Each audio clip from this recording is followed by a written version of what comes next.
ஹஜ்ஜு செய்யக்கூடிய, உம்ராவுக்கு போகக்கூடிய அந்த நிய்யத்தோடு இருக்கிற, அந்த வாய்ப்பை பெற்றிருக்கிற அல்லது பெற இருக்கிற சகோதரர்களுக்காக நாம் போகிற இடம், நான் ஏற்கனவே சொன்னதை போன்று இந்த உலகத்தில் ஒட்டுமொத்தமாக அல்லாஹுவினுடைய அருளும் அன்பும் அல்லாஹுடைய அத்தாட்சிகளும் நிறைந்திருக்கிற இடம், தூய்மையும் தனித்துவமும் கொண்டிருக்கிற இடம்.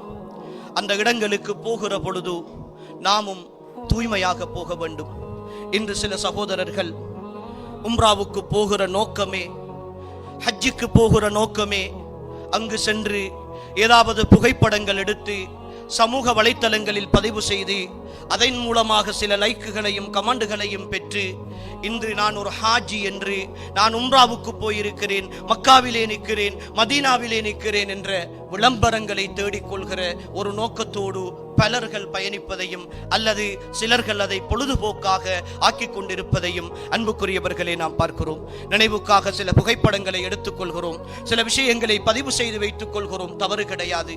ஆனால் அதை பகிரங்கப்படுத்தி ஒவ்வொரு தொழுகையையும், ஒவ்வொரு தவாஃபையும், ஒவ்வொரு சஅயையும், ஒவ்வொரு இபாதத்தையும், அல்லாஹுக்காக செய்கிற ஒவ்வொரு வணக்கத்தையும் சமூக வலைத்தளங்களில் போட்டு புகழ் தேடிக் கொள்ளுகிற ஒரு நிலையை இன்றைய கால சூழலில் ஒரு வகையான நோயாக பரவி வருவதை பார்க்கிறோம். அன்புக்குரியவர்களே, எந்த ஒரு இபாதத்தாக இருந்தாலும் அதில் இஹ்லாஸ் இருக்க வேண்டும், அல்லாஹுக்காக செய்கிற மன தூய்மை இருக்க வேண்டும். அந்த மன தூய்மையை எதுவெல்லாம் பாதிக்குமோ, அந்த மன தூய்மையை எதுவெல்லாம் உள்ளத்தில் இருந்து அகற்றிவிடுமோ, ஷைத்தான் அந்த இஹ்லாசுடைய இடத்தில் என்னென்ன போராட்டங்களை கொண்டு வந்து அந்த இஹ்லாஸை பாழாக்கி விடுவானோ அத்தனை காரியங்களையும் எல்லா இபாதத்துகளிலும் தவிர்த்து கொள்ள வேண்டும். அது தர்மமாக இருக்கலாம், நோன்பாக இருக்கலாம், ஜகாத்தாக இருக்கலாம், ஹஜ்ஜாக இருக்கலாம், தொழுகையாக இருக்கலாம், எந்த வணக்கமாக இருந்தாலும் சரி அதில் இஹ்லாஸை பாழாக்குகிற காரியங்களை தவிர்த்து கொள்ள வேண்டும்.